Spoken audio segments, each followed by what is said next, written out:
Olá pessoal, o meu nome é Gustavo Kunz, esse é o meu terceiro vídeo do meu canal de filosofia aqui do YouTube. Nesse vídeo eu quero falar novamente sobre Nietzsche, mais precisamente sobre o livro Humano, Demasiado Humano dele, que é o livro que eu tenho estudado ultimamente. Nesse vídeo a minha intenção é abordar a parte da crítica metafísica, que ocorre mais no primeiro capítulo. Ele até fala e critica a metafísica nos outros capítulos, mas como coisas que ela causa, como a moral, a arte, a cultura, e não sobre a metafísica pura em si. Isso ele vai fazer mais no primeiro capítulo, e é sobre isso que eu quero falar hoje. Esse livro é um livro relativamente longo, comparado ao último que eu mostrei aqui, que era o Crepúsculo dos Ídolos. Esse livro ele tem 200 e poucas páginas e está dividida em 638 aforismos, por aí. No primeiro aforismo de Nietzsche criticando a metafísica, ele vai falar sobre a química dos sentimentos. Ele parte da observação que a filosofia tende a repetir velhos problemas, formulando pares binários como se fossem opostos absolutos, como, por exemplo, o egoísmo e altruísmo. Diante da impossibilidade de explicar historicamente como o elevado poderia brotar de baixo, a metafísica postula uma origem miraculosa, a coisa em si, o além, que salva o puro da gênese terrena. Nietzsche denuncia esse expediente como um erro da razão e propõe, em contrapartida, o método histórico-científico, podendo investigar a genealogia dos reais valores. Assim, ele revela que os opostos são exageros da contemplação popular.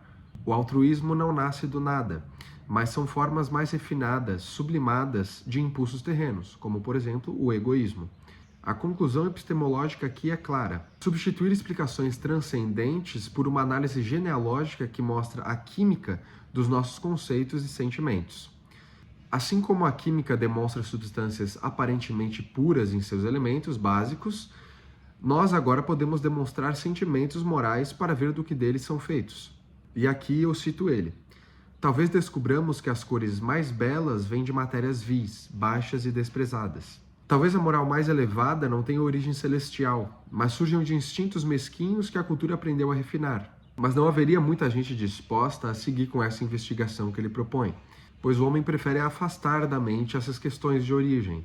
A humanidade tem horror de genealogias que profanam os seus ideais.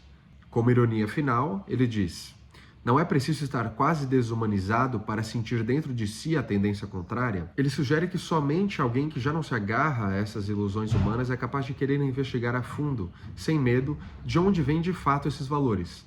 Ou seja, é preciso uma coragem quase anti-humana, quase cruel, para investigar a genealogia das ideias da própria humanidade.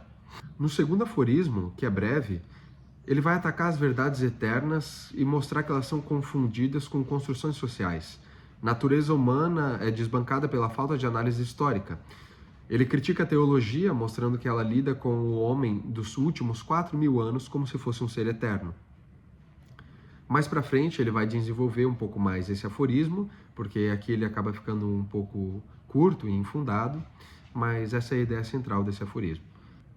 No terceiro aforismo do livro, e continuando atacando a metafísica, ele vai nos mostrar e apontar que a humanidade despreza as pequenas verdades despretensiosas em prol de erros esplêndidos, como grandes construções metafísicas, por exemplo. Para ele, o conhecimento científico, mesmo seco, desanimador e sem glamour, é mais valioso que as ilusões metafísicas, justamente por ser duradouro.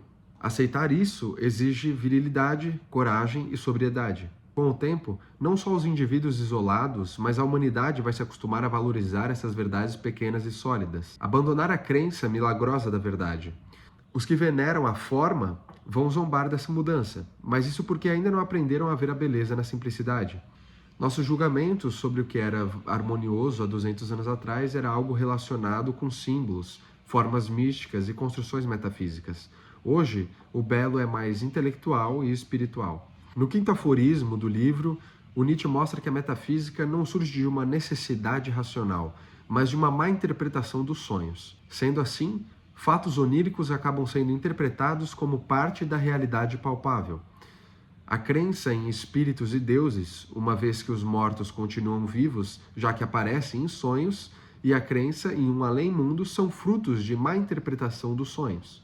No 8º aforismo do livro, ele está falando que a metafísica interpreta a natureza como se ela fosse um texto sagrado, cheio de sentidos ocultos. Ele chama isso de uma explicação pneumática. Ele estabelece um contraste com a filosofia moderna que se esforça em compreender o texto como ele é, sem projetar sentidos secretos transcendentais. A natureza, por sua vez, deve ser lida do mesmo modo, descrevendo e compreendendo o que aparece para nós, sem buscar as segundas intenções cósmicas. E aqui, da minha percepção, que eu tive lendo, eu acho que é plausível traçar um paralelo com a navalha de Ockham. Não multiplicar os entes metafísicos sem necessidade. Não inventar hipóteses metafísicas desnecessárias para o que pode ser explicado de uma forma simples. No 9º aforismo, ele vai estar dizendo que não é ilógico que possa existir um mundo metafísico. Em tese, nada impede que haja, na verdade. O problema não é a possibilidade abstrata, mas como chegamos a acreditar nela. E isso é algo que Nietzsche vai mostrar em grande parte do livro, que a crítica dele não é simplesmente aquela coisa que ele está criticando, mas ele está investigando ela de forma histórica científica para analisar a genealogia das coisas que ele critica, entender como que a humanidade veio a acreditar nelas. Mas continuando, essa crença nasceu de paixões, erros e autoilusões.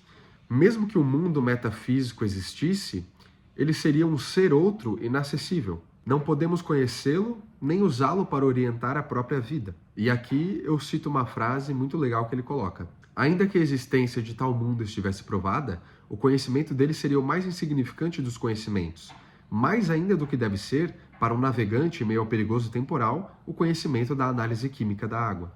No aforismo 16, Nietzsche está atacando a velha distinção entre fenômeno e coisa em si. Fenômeno sendo o que aparece para nós, a experiência, o mundo sensível, e coisa em si o que seria a realidade verdadeira, independente da nossa percepção. A crítica central dele aqui é que os filósofos, como diante de um quadro, acreditam que o fenômeno, a pintura do quadro, exigia uma explicação sobre o pintor, que seria a coisa em si. Tanto os que defendiam a coisa em si, os metafísicos, quanto os lógicos que a negavam partem de um erro comum. Ambos supõem que é necessário concluir algo além da própria experiência. Nietzsche aponta que nós, humanos, passamos milênios projetando no mundo nossas exigências morais, religiosas, estéticas, cheias de paixões e medo. Assim, colorimos o mundo com significados metafísicos, até acreditarmos que eles estavam de fato nele. O intelecto humano é como um pintor que primeiro cria as cores e depois acredita que são intrínsecas ao próprio quadro. Um pouco mais à frente, no aforismo 56, Nietzsche nos lembra que em certos períodos predominou-se a visão do ser humano como mau e degenerado por natureza. Ele aponta que isso está errado, assim como o oposto disso também está errado. Mas essa concepção negativa marcou a cultura profundamente e moldou nossa sensibilidade. Para entendermos quem somos de verdade, precisamos passar por ela, reconhecê-la e superá-la. E aqui, novamente, a ideia do Nietzsche vê a genealogia das nossas crenças. A superação ocorre quando percebemos que não há pecado nem virtude em sentido metafísico. Pecado e virtude não são realidades últimas, mas construções históricas, móveis e oscilantes. A noção do bem e do mal não é fixa, ela se muda conforme a cultura e a época mudam. O que parecia absoluto dissolve-se como erro de perspectiva. O sábio se liberta das concepções tormentosas criadas pela moral tradicional. Todas se revelam como um equívoco sobre o mundo e sobre a vida. O conhecimento liberta, mas não no sentido de oferecer um céu, mas de dissolver as ilusões que pesavam sobre a alma. Agora, para uma segunda parte do vídeo, deixando um pouco de lado a questão metafísica, eu vou abordar um pouco de um conceito que o Nietzsche nos cita no prólogo desse livro, que é o conceito de espírito livre. Nietzsche propõe a invenção da figura do espírito livre em um momento solitário, meio sem chão. O espírito livre é quase como um ideal ou um projeto de si mesmo.